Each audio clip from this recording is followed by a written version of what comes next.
গুড্ডি ধারাবাহিকের আগামী পর্বে আমরা দেখব গুড্ডির অনুরোধে যুধাজিৎ রাত্রিবেলা গাড়ি চালিয়ে গুড্ডিকে নিয়ে যাবে মন্দিরে।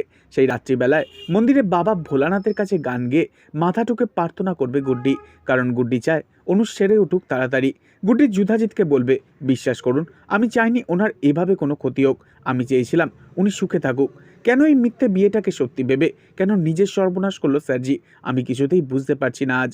অন্যদিকে হাসপাতালে আজ অনুজের অফিসার বস অনুজের সাথে দেখা করতে আসলে শিরিন এবং শিরিনের মা মিলে অনেক বড় বড় কথা শোনায় অফিসারকে, যা শুনে অফিসার শিরিনের বাবাকে বলে, আপনার স্ত্রী এবং মেয়ে বোধহয় ভুলে যাচ্ছে আমার পজিশনের কথা।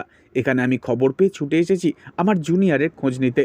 তবুও শিরিন বলবে, আপনি আমাকে অ্যারেস্ট করবেন তো করুন, তবুও আমি এই কথাগুলো আপনাকেই আজ শোনাবো। অন্যদিকে গুড্ডি ও যুধাজিৎ বাড়িতে ফেরা মাত্রই যুধাজিতের মা যুধাজিৎকে মুখের ওপর বলে দেবে, এই বিয়েটাতে আমার আর মত নেই, তোকে এই বিয়ে করতে হবে না যুধাজিৎ। তো বন্ধুরা, কি মনে করেন আপনারা, গুড্ডি ও যুধাজিতের কি উচিত অনুজকে সুস্থ করে তুলতে মিথ্যে বিয়ের নাটকটা অনুজের কাছে নিজেদের মুখে স্বীকার করে নেওয়া? অবশ্যই কমেন্টে জানাবেন। আর পরবর্তী আপডেট পেতে চ্যানেলটিকে সাবস্ক্রাইব করে সঙ্গে থাকবেন। ধন্যবাদ।